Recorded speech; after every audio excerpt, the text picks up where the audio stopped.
Hi అండి, ఎట్లున్నారు? బాగున్నారా? And welcome to my channel. And నేనైతే ఫస్ట్ టైం వీడియో చేస్తున్నా, అండ్ అది కూడా ఫేస్తోనే. అండ్ నార్మల్గా ఈరోజు స్పెషల్ ఏంటిదంటే ఎంటీఎస్ ఆన్సర్కి అయితే వచ్చింది. అండ్ ఆన్సర్కి వచ్చినప్పుడు నా రిజల్ట్ నేను చూసుకొని నేనైతే షాక్ అయినా. ఎందుకంటే వితౌట్ ప్రిపరేషన్ నార్మల్గా ఒక 1 మంత్ కూడా పర్టికులర్గా ఎగ్జామ్ మీద కూర్చోకుండా ఎగ్జామ్ సెంటర్కి వెళ్ళి ఎగ్జామ్ రాసి ఎట్లుంటుందో అట్లున్నది అనిపించింది నాకు. అండ్ దీని ద్వారా నేనైతే చాలా నేర్చుకున్నాను. మీకు చెప్తా, కొంచెం స్కిప్ చేయకండి, ఇంట్రెస్ట్ ఉంటుంది. అండ్ నేనైతే ప్రిపరేషన్ అయితే కంప్లీట్గా కాదు, అసలు స్టార్ట్ చేయలేదు. కొన్ని సబ్జెక్ట్స్ అయితే నార్మల్గా ఎప్పుడో అమావాస్య పుణ్యానికి ఒకసారి యూట్యూబ్ వీడియో చూసిన, బుక్స్ కూడా కొనుక్కోలే. ఇక అదంతా పక్కన పెట్టేసేయండి, మనం అయితే ప్రిపరేషన్ చేయలేదు. అండ్ ఇప్పుడు ఎగ్జామ్ సెంటర్కి పోయినప్పుడు ఏమైందంటే నార్మల్గా సెషన్ 1 సెషన్ 2 ఉంటుంది కదా ఎంటీఎస్లో. నేను సెషన్ 1లో రీజనింగ్ చేసే టైంలోనే ఆ రెండింటికి ఏదైతే టైం ఇస్తారో సెషన్ 1 అది ఓన్లీ నేను రీజనింగ్కే పెట్టేసిన. నాకు తెలియలే అప్పుడు టైం మేనేజ్మెంట్ అనేది, నాకు అప్పుడు తెలియలే. ఒక్క రీజనింగ్ ఒకటే చేసిన, మ్యాథ్స్కి టైం లేదు. ఆ సెషన్ అనేది ఆటోమేటిక్ క్లోజ్ అయిపోయింది. తర్వాత సెషన్ 2కి షిఫ్ట్ అయింది ఆటోమేటిక్గా.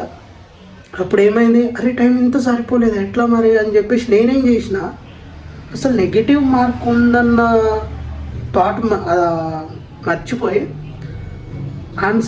క్వశ్చన్స్ అన్నీ అటెంప్ట్ చేయాలి అని నేను ఏం చేసిన అంటే, వచ్చింది రానిదన్నీ ఏం చేసిన టక చూసుకుంటూ చదువుకుంటా అని పెట్టుకుంటూ వచ్చిన. ఫైనల్గా ఈరోజు ఆన్సర్కి వస్తే నా ఫీజులు ఎగిరిపోయినాయి. అరే ఎందుకురా ఇట్లా చేసినావు అనిపించింది. అండ్ ఏమైందంటే ఫైనల్గా నేను రీజనింగ్లో 20కి 20 పెట్టిన, 19 పెట్టిన. ఒకటి మార్క్ ఫర్ రివ్యూ అని పెట్టిన, అది నేను కౌంట్ చేయలే. ఆ 19లో 16 కరెక్ట్ ఉన్నది, ఇంకా 3 రాంగ్ ఉన్నది. అండ్ సెషన్ 1లో 16 క్వశ్చన్స్ చాలా అనుకుంటా, నాకు తెలిసి అందులో ఎంత 33% సంథింగ్ ఎంతో రావాలనుకుంటా. అదైతే సరిపోతాయి. కానీ అసలు మనకు మెరిట్ వచ్చేదే సెషన్ 2లో. సెషన్ 2లో ఏమైంది, మన ఏమంటారు జీకే ఉంది కదా, జీకేలో 8 క్వశ్చన్లు కరెక్ట్ అయింది. 8 అంటే ఎన్ని మార్క్స్, 16, 24 మార్కులు అంతే కదా. 24 మార్కులు వచ్చినాయి మనకి దేంట్లో, జీకేలో. అండ్ ఇంగ్లీష్లో వచ్చేసి ఎన్ని మార్కులు వచ్చినాయి, 10 క్వశ్చన్స్ కరెక్ట్ పెట్టిన, అంటే ఎన్ని మార్కులు, 30 మార్కులు వచ్చినాయి.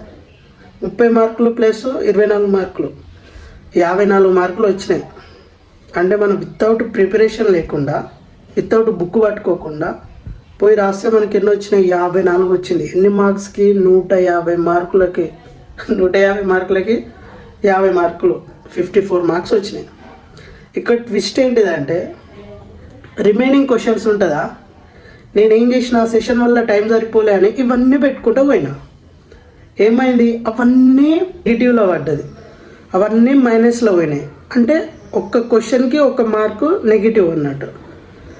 ఫస్ట్ దాంట్లో నేను ఎంత 8 క్వశ్చన్లు కరెక్ట్ పెట్టిన, ఒక క్వశ్చన్ దాని ఏమంటారు మార్క్ ఫర్ రివ్యూ పెట్టిన, అది తీసేయండి 9. అంటే ఇంకా రిమైనింగ్ ఎంత ఉంటుంది, ఇంకా 16 మార్క్స్ ఉంటుంది కదా. ఆ 16 మార్క్స్ ఏమో, ఆ 16 క్వశ్చన్స్ రాంగ్ అయింది. 16 క్వశ్చన్స్ రాంగ్ అవ్వడం వల్ల మనకి ఏదైతే 24 మార్క్స్ వచ్చిందో అందులోకెళ్ళి 16 ఆటోమేటిక్గా కట్ అయిపోయింది. అంటే మనకు వచ్చింది ఎంత, ఇక్కడ 24లోకి వెళ్ళి 16 తీసేసి ఎంత, 8 మార్క్స్ వచ్చింది, 8 మార్క్స్. అండ్ ఇంకోటి ఇంగ్లీష్లో 10 మార్కులు వచ్చినాయి, 10 క్వశ్చన్స్ పెడితే 30 వచ్చినాయి అని చెప్పిన, 30 మార్క్స్ వచ్చినాయి, మంచిగానే వచ్చింది. తర్వాత ఇంకెన్ని క్వశ్చన్స్ ఉంటుంది, ఇంకా 15 క్వశ్చన్స్ ఉంటుంది అంతే కదా. 15 క్వశ్చన్స్, అవి 15కి 15 మైనస్కి వెళ్ళిపోయింది, అంటే నెగిటివ్ మార్క్కి వెళ్ళిపోయింది. అంటే మనకి ఎంత వచ్చింది, ఇక్కడ 30లోకి వెళ్ళి 15 తీసేస్తే 15 మార్క్స్ వచ్చినాయి. టోటల్ ఓవరాల్గా ఇక్కడ 15 మార్క్స్ వచ్చినాయి, అక్కడ 8 మార్క్స్ వచ్చినాయి. అంటే చూడండి ఇక ఎంత, 23 మార్క్స్ మనకు ఓవరాల్గా వచ్చింది. అంటే దీన్ని బట్టి నాకు ఏమర్థమైందంటే, మీకు ఆన్సర్ తెలిస్తేనే మార్క్ పెట్టండి, లేకుంటే అవసరం లేదు. దీనివల్ల వచ్చిన మార్కులు కూడా పోతాయి. నార్మల్గా అది 50 మార్క్స్ పెద్ద మార్కులు ఏం కావు, కానీ ఫర్దర్గా కూడా మనం మిస్టేక్ చేయకుండా ఉంటుంది కదా అన్నది నా పాయింట్ ఇక్కడ. నోట్ చేసుకోండి. వీడియో అయితే చాలా లెంత్ అయిపోయింది. నా పీడిఎఫ్ నేను వీలైతే కింద పెడతాను, కామెంట్ చేయండి, కావాలంటే పీడిఎఫ్ పెడతా, ఒకసారి చెక్ చేసుకోండి. And thank you so much.